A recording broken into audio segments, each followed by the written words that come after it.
बच्चों, कैसे हो आप सभी लोग। देखो बच्चों, मैंने क्लास के अंदर जो चैप्टर 3 है वो स्टार्ट कर रखा है। ह्यूमन रिप्रोडक्शन की वहाँ अपन स्टडी कर रहे हैं। ह्यूमन रिप्रोडक्शन के अंदर अपन एक टॉपिक कंप्लीट कर चुके हैं, मेल रिप्रोडक्टिव सिस्टम। अब मेल रिप्रोडक्टिव जो सिस्टम है उसमें इंक्लूडेड जो ऑर्गन्स है जो रिप्रोडक्शन में इन्वॉल्व होते हैं उन सब की अपन ने स्टडी की थी। और आज अपन जिस टॉपिक की स्टडी कर रहे हैं वो क्या है, फीमेल रिप्रोडक्टिव सिस्टम। टॉपिक क्या है हमारा, फीमेल रिप्रोडक्टिव सिस्टम। अब फीमेल रिप्रोडक्टिव जो सिस्टम है वो मेल रिप्रोडक्टिव सिस्टम में थोड़ा सा कॉम्प्लेक्स होता है, आप ध्यान में रखिएगा।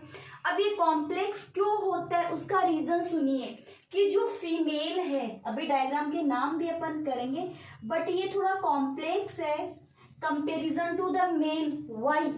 इसका रीजन क्या है? इसका रीजन ये है कि एक तो जो फीमेल गैमेट होंगे, फीमेल गैमेट को कहाँ तक लेके जाना, फर्टिलाइजेशन तक लेके जाना। जो मेल गैमेट है उन मेल गैमेट को भी फर्टिलाइजेशन प्लेस तक पहुंचाना। Reach to the gametes for the fertilization place. Second, fertilization process को कंप्लीट करवाना to provide the place for the fertilization. After the fertilization to form the zygote, तो वो जो जाइगोट बना उसका डेवलपमेंट करना। जाइगोट से एम्ब्रियो का फॉर्मेशन, एम्ब्रियो की फॉर्मेशन से फीटस, फीटस से डिलीवरी के समय तक की जो कंप्लीट प्रोसेस है वो कहाँ प्रेजेंट होती है, फीमेल में प्रेजेंट होती है। यानी गैमेट्स, जो गैमेट्स होते हैं उन गैमेट्स को फर्टिलाइज्ड करवाना। ब्लास्टोसिस्ट का फॉर्मेशंस, एम्ब्रियो का फॉर्मेशन, फीटस का फॉर्मेशन और फीटस टू डिलीवरी तक की जो प्रोसेस होती है completed in the females organs. So the female reproductive system is also the complex system to included the following organs. First is the one pair of the ovary, one pair of the ovary. One pair क्या है इसमें, ovary. Second, this is the oviduct या fallopian tube. तो one pair oviduct, one pair oviduct, then is the fallopian tube. One is the uterus, one is the uterus. Second is the cervix, next is the cervix, and this is the vagina, and some the reproductive accessory glands also involved in the female reproductive system. One pair ovary, one pair fallopian tube, one uterus, cervix and the vagina. Vagina is the external part. ठीक है, इतनी बात clear हो गई। अब सुनो, इन सब की अपन वन बाई वन क्या, तो आप डायग्राम देख लो या इसकी स्क्रीनशॉट ले लो, रफ कॉपी में फटाफट डायग्राम को बना लो आप लोग, ताकि फिर मैं आगे की स्टडी करवा दूं तुम लोगों को। जल्दी से बना लो, फटाफट बनाओ जल्दी से। नेक्स्ट उसके बाद में अपन आगे की जो स्टडी है वो कंप्लीट करें। हो गया क्या फटा? ठीक है, फिर उसके बाद में एक होता है वॉल्व, एक लास्ट में मिलेगा वॉल्व। वेजाइना के बाद में क्या आएगा, वॉल्व आ जाएगा।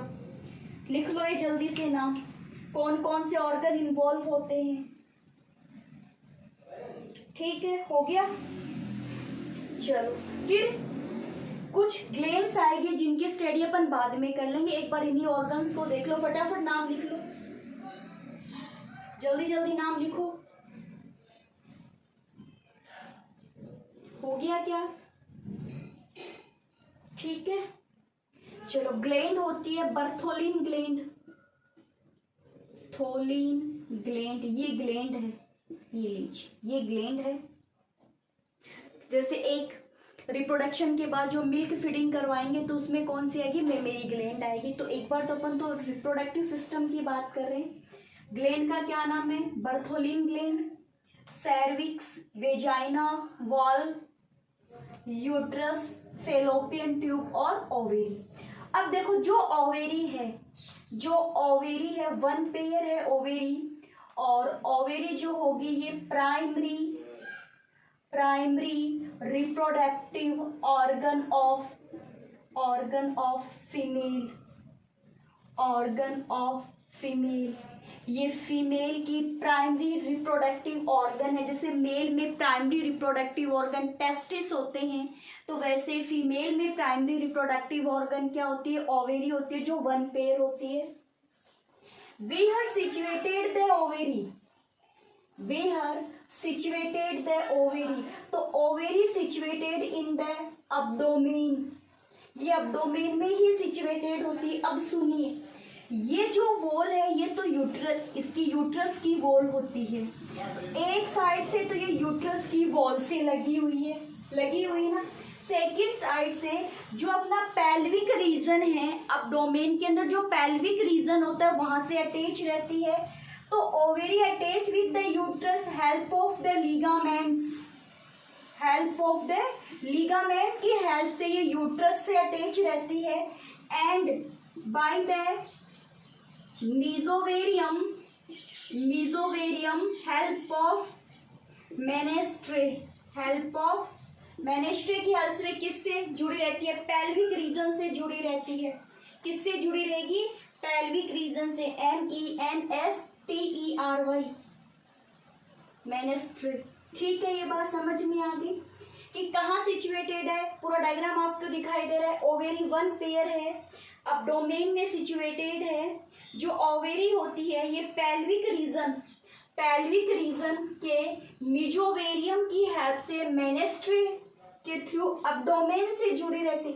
कोई पूछे ना कि पेल्विक रीजन में अब्डोमेन से कैसे जुड़ी रहती है, तो आप क्या कहते हो? इस मेनेस्ट्रे की हेल्प से जुड़ी रहती है। इतनी बात समझ में आ गई क्या सभी बच्चों के? कहाँ सिचुएटेड है? अब्डोमेन में सिचुएटेड है, पेल्विक रीजन में मीजोवेरियम मेनेस्ट्रे की हेल्प से जुड़ी हुई रहती है। आगे चलें। अब सुनो, अब अपन बात करेंगे जो ओवेरी है इसकी इंटरनल स्ट्रक्चर की बात करेंगे कि ओवेरी जो होती है, एक तो इसमें ओवम प्रोड्यूस होते हैं। ओवेरी में एक तो ओव्यूम प्रोड्यूस होता है, और सेकंड जो ओवेरी है उसके बाद में सेकंड फंक्शंस क्या है, इसमें एस्ट्रोजन और प्रोजेस्टेरोन हार्मोन सीक्रेट होते हैं। एस्ट्रोजन एंड प्रोजेस्टेरोन हार्मोन भी यहीं से सीक्रेट होते। तो आप ध्यान में, टू फंक्शंस हो गए, ओवम सीक्रेट करना, ठीक है, और एस्ट्रोजन और प्रोजेस्टेरोन हार्मोन को सीक्रेट करना। ठीक है, इतनी बात समझ में आ गई क्या? अब कर ले स्ट्रक्चर इसकी कंप्लीट। तो ये डायग्राम मैं यहाँ से रफ कर देती हूँ, अपन इसकी स्ट्रक्चर की बात करेंगे। 1 मिनट, ठीक है, चलो करते हैं। अब हम ओवेरी की कंप्लीट स्ट्रक्चर करेंगे। एग्जाम में आता है, अलग से ही क्वेश्चंस बन के आता है, स्ट्रक्चर ऑफ ओवेरी को एक्सप्लेन कीजिए। ठीक है, तो चलो फर्स्ट ऑफ ऑल अपन क्या करेंगे, ये कंप्लीट पार्ट अपना क्या है? अब्डोमेन है। ये ध्यान में रखना, क्या है? अब्डोमेन है। तो मैं अब्डोमेन के अंदर क्या बना रही हूँ? ओवेरी बना रही हूँ, अब्डोमेन। ये लीजिए, ये मैंने अब्डोमेन में क्या बना दी? ओवेरी बना दी अब्डोमेन में। इतनी बात। अब सुनो, अब्डोमेन के अंदर ओवेरी तो है ही है, और भी तो ऑर्गन प्रेजेंट होते हैं। तो अब्डोमेन में एक इंटरनल ऑर्गन दूसरे इंटरनल ऑर्गन से सेपरेट रहता है थ्रू ए मेम्ब्रेन। ध्यान में रखना इस बात का कि क्या कहोगे कि अब्डोमेन में जो इंटरनल ऑर्गन है, वन ऑर्गन अनदर ऑर्गन से क्या रहता है? सेपरेटेड रहता है। किसकी हेल्प से? एक मेम्ब्रेन की हेल्प से। This membrane is known as the visceral peritoneum. This is known as the visceral peritoneum. ये लो, ये मैंने बना दी विसरल पेरिटोनियम। क्या नाम दे दूँ इसको? Visceral peritoneum. ये हमारे सभी इंटरनल ऑर्गन, अब्डोमेन में जो भी इंटरनल ऑर्गन प्रेजेंट है, उन इंटरनल ऑर्गन को, दो ऑर्गन के बीच में जो मेम्ब्रेन प्रेजेंट होती है उसको विसरल पेरिटोनियम बोलते हैं। फिर जो ओवेरी है उसकी जो आउटर, ओवेरी की जो आउटर मेम्ब्रेन है, this is known as the germinal epithelium. This is known as the germinal epithelium. The outer membrane of the ovary is also known as the germinal epithelium. तो ये चारों तरफ क्या बन जाएगी, जर्मिनल एपिथीलियम बन जाएगी। तो मैं आपके साथ साथ में ही डायग्राम बना के दिखा रही हूँ ताकि आपको हर एक बात अच्छे से क्लियर हो जाए। सबसे बाहर की तरफ क्या बनाया था मैंने, सबसे बाहर की तरफ विसरल पेरिटोनियम, क्योंकि इस विसरल पेरिटोनियम के बाद में अब्डोमेन में प्रेजेंट या पेल्विक रीजन में प्रेजेंट जो अदर ऑर्गन है वो आ जाएंगे इसके बाद में। ठीक है बच्चों, अब इसकी एक लेयर अंदर होती है, the outer layer is the visceral germinal epithelium and the inner layer is known as the tunica albuginea. जो टेस्टिस में थी ना सेम वैसी ही है, तो इसका नाम क्या हो गया, जर्मिनल एपिथेलियम। जर्मिनल एपिथेलियम हो गया।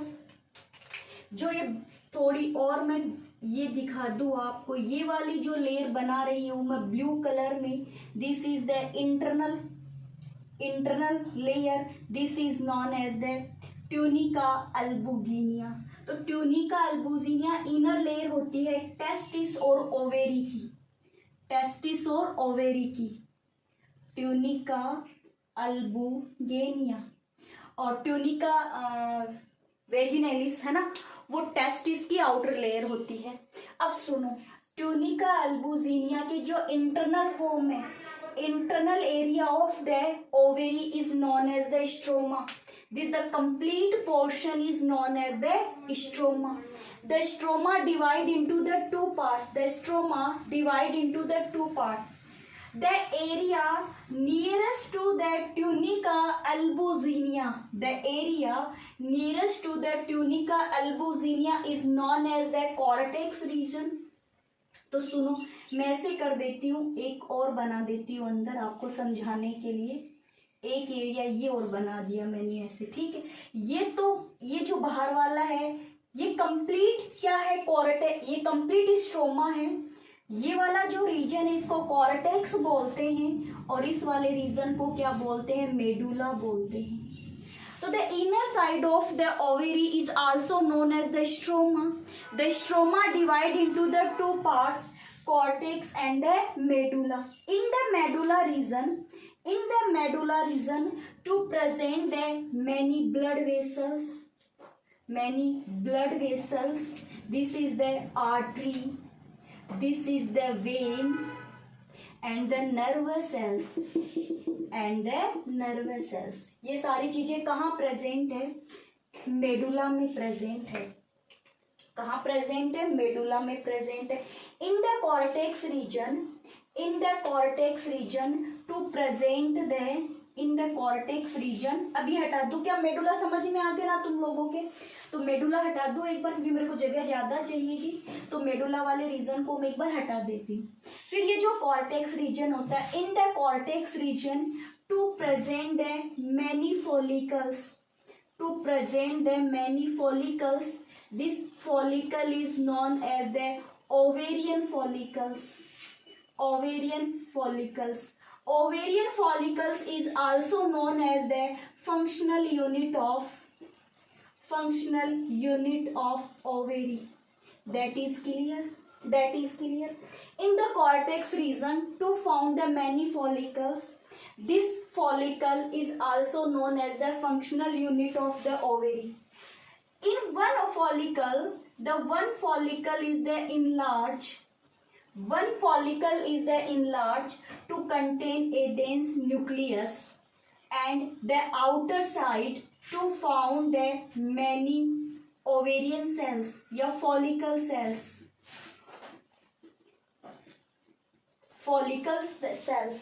This form is known as the inner form. The inner form is also known as the primary oocytes. This also is known as the primary oocytes. The outer form, the many membrane, तो granulosa मेम्ब्रेनोसा भी बोल सकते हैं इसको।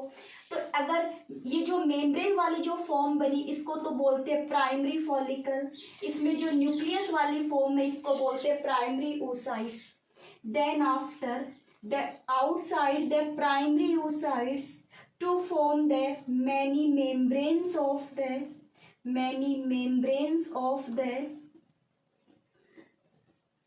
follicle cells, membranes of the follicle cells. This is also known as the primary oocytes.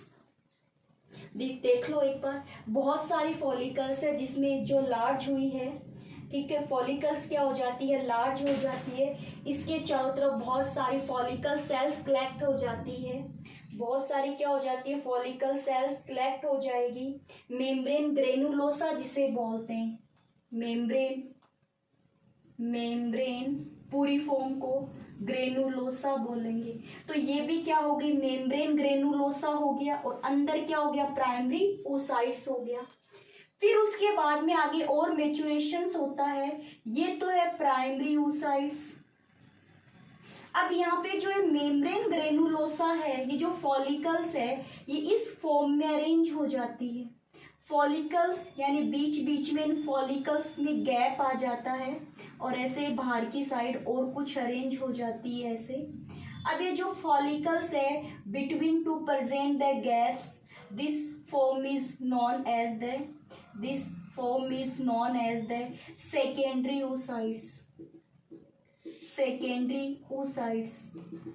Secondary oocytes is formed by the meiosis division in the primary oocytes। ये meiosis division से बनी है। तो अभी सेकेंडरी oocytes नहीं बना है, sorry, ये सेकेंडरी फॉलिकल है। क्या है ये, सेकेंडरी फॉलिकल बनी है। प्राइमरी फॉलिकल से क्या बन गई, सेकेंडरी फॉलिकल बन गई, और ये अंदर अभी क्या है, प्राइमरी oocytes ही है, अब ये जो फॉर्म बनी है इस फॉर्म को आप क्या कह दो, ये जैसे प्राइमरी फॉलिकल था ना, इसे क्या कह दो, सेकेंडरी फॉलिकल, इसे कह दो प्राइमरी फॉलिकल। जो बाहर वाला एरिया है जहाँ पे मेम्ब्रेन ग्रेनुलोसा प्रेजेंट है, बहुत सारी सेल्स का ग्रुप प्रेजेंट है, वो तो है प्राइमरी फॉलिकल्स है। इसमें जो न्यूक्लियस की फॉर्म प्रेजेंट है ये प्राइमरी oocytes होता है। क्या होता है, प्राइमरी oocytes होता है। जो प्राइमरी oocytes है उसमें मेम्ब्रेन ग्रेनुलोसा के बिटवीन गैप का फॉर्मेशन होता है, गैप का फॉर्मेशन हो गया, ऐसे जो फॉर्म बनती है उसे बोलते हैं सेकेंडरी फॉलिकल्स बोलेंगे इसे। अभी जो सेकेंडरी फॉलिकल्स है इसमें और मेचुरेशन होता है, the further maturation in the secondary follicles. अब जो प्राइमरी oocytes है वो तो ये रहेगा ही, प्राइमरी oocytes तो है ही, ठीक है, ये लो, ये हो गया। अब यहाँ पर कुछ फॉलिकल्स प्रेजेंट है, ऐसे कुछ फॉलिकल प्रेजेंट है, और कुछ फॉलिकल्स ऐसे आउटर साइड में प्रेजेंट है, आउटर साइड में कुछ, देखो ये जो गैप था ना वो आपस में अटैच हो गया, ये जो गैप्स था ये आपस में क्या हो गया, अटैच हो गया है, to form a cavity। This cavity is also known as the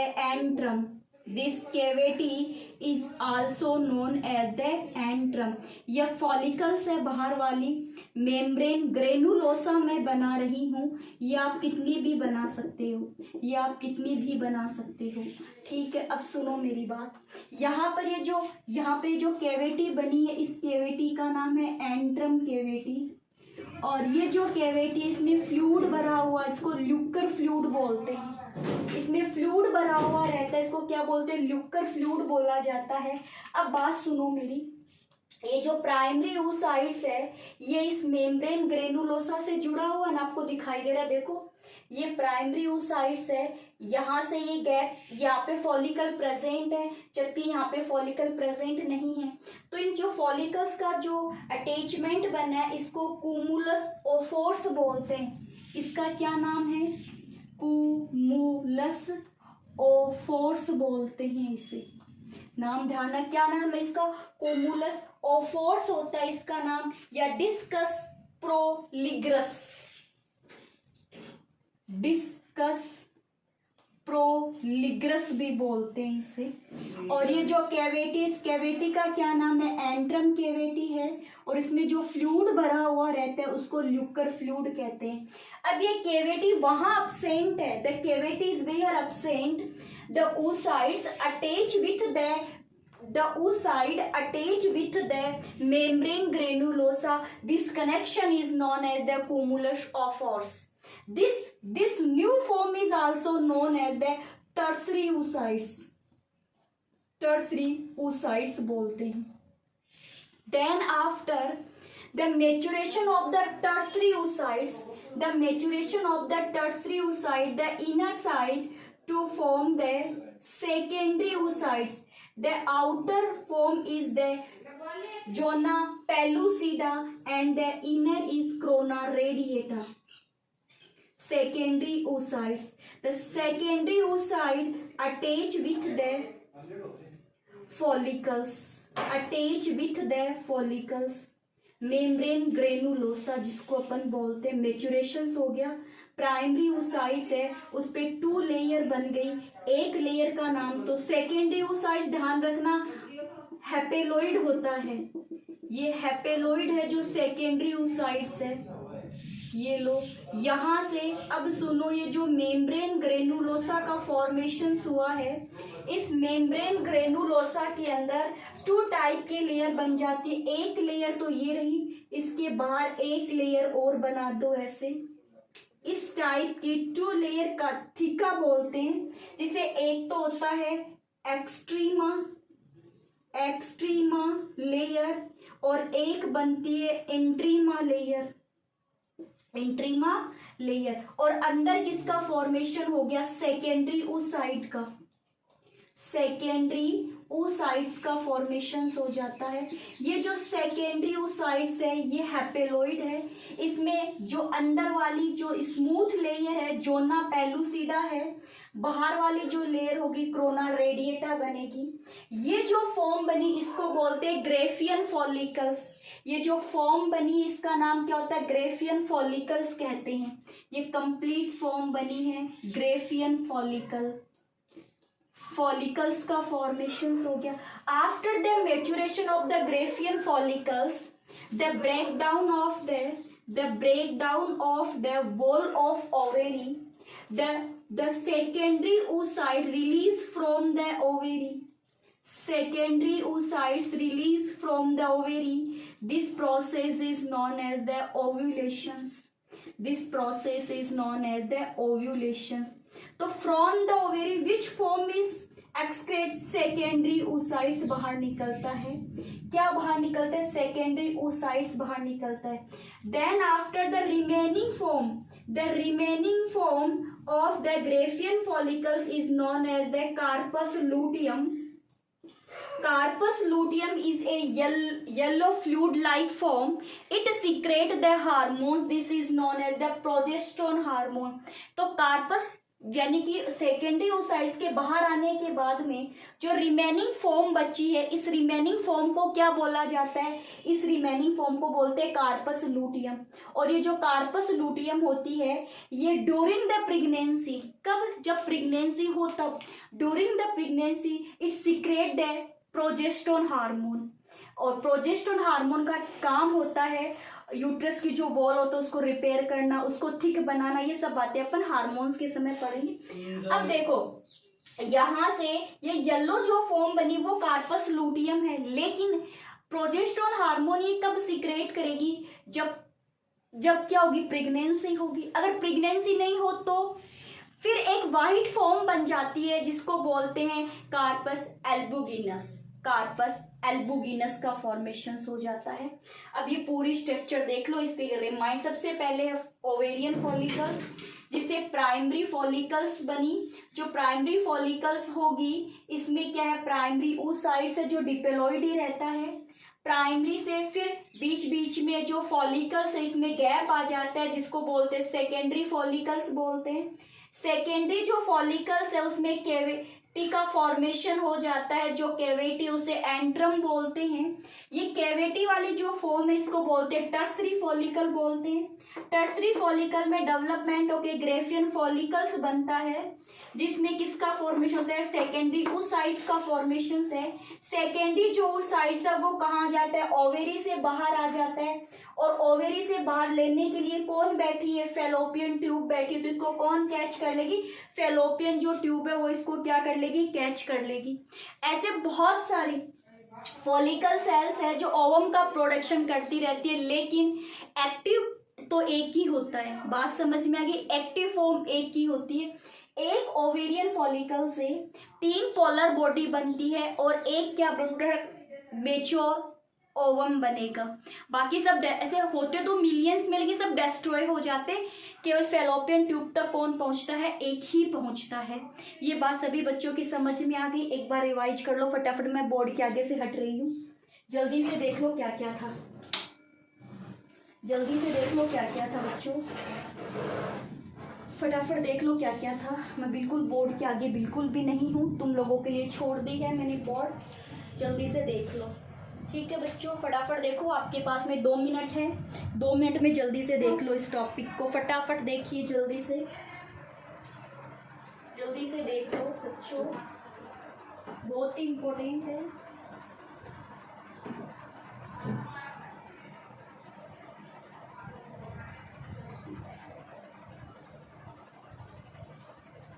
हो गया, कोई दिक्कत नहीं। ओवेरी की स्ट्रक्चर समझ में आ गई, आई होप तुम लोगों को। क्या था, visceral peritoneum, germinal epithelium, then is the tunica albuginea, this is the cortex and the middle is the medulla region, in the blood vessels, nerves cells in the medulla region. Ovarian follicles, primary oocyte, primary secondary follicle, tertiary follicle, फिर उसके बाद में Graafian follicle से secondary oocyte बाहर आ गया, ovulation हो गया। जो रिमेनिंग जो बचा उसे क्या कह दिया, फटाफट देख दो क्या कह दिया उसे, कार्पस लूटियम। अगर कार्पस लूटियम से भी डीनेचर्स हो जाता है तो कार्पस एल्बुगिन्स बन जाता है। ये थी ओवेरी की स्ट्रक्चर कंप्लीट। आपको ये डायग्राम आना चाहिए, कंप्लीट डायग्राम एग्जाम में पूछ लेते हैं, तो सभी बच्चों की ये बात अच्छे से क्लियर होनी चाहिए। आई होप स्ट्रक्चर समझ में आ गई होगी। तो ओके बच्चों, बाकी के जो क्योंकि हमने प्राइमरी ऑर्गन्स की बात की है, अब सुनो मेरी बात। ये जो फॉलिकल्स है, ये फॉलिकल एस्ट्रोजन हार्मोन सीक्रेट करती है, जो किसके फॉर्मेशन में, ओवम के फॉर्मेशन में काम में आ रहा है, ओवम के फॉर्मेशन में काम में आ रहा है। ये साइकिल रिपीट होती है 28 डेज, ठीक है, 28 दिन आप सबको पता है। या तो फर्टिलाइजेशन हो जाएगा वरना मेनेस्ट्रल साइकिल शुरू हो जाएगी, तो बाद की बातें भी तो स्ट्रक्चर पढ़ रहे हैं, ठीक है।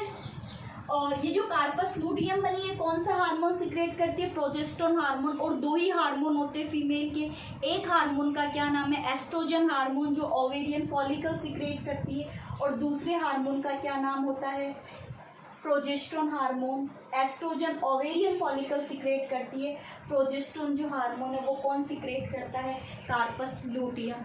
एस्ट्रोजन और प्रोजेस्टेरोन दोनों ही मेनेस्ट्रल साइकिल्स के लिए जरूरी है। जब ये दोनों हार्मोन कम हो जाते हैं तब मेनेस्ट्रल साइकिल स्टार्ट होती है। मेनेस्ट्रल साइकिल भी पूरी फेजेज है हमारे पास में, उस समय बात करेंगे। आज की जो हमारी क्लास थी वो किस पे थी, स्ट्रक्चर ऑफ द ओवेरी। समझ में आ गया। अब आपसे पूछ ले कि मोस्टली मेमल्स में या ह्यूमंस की अगर मैं बात करूं तो ओवम की कौन सी फॉर्म बाहर निकलती है, तो आप क्या कहोगे, सेकेंडरी oocytes बाहर निकलता है। क्या बाहर निकलता है, सेकेंडरी oocytes बाहर निकलता है। तो ओके बच्चों, आज की क्लास हमारी इतनी थी। नेक्स्ट ऑर्गन की स्टडी अपन नेक्स्ट क्लास में करेंगे। Okay, thank you.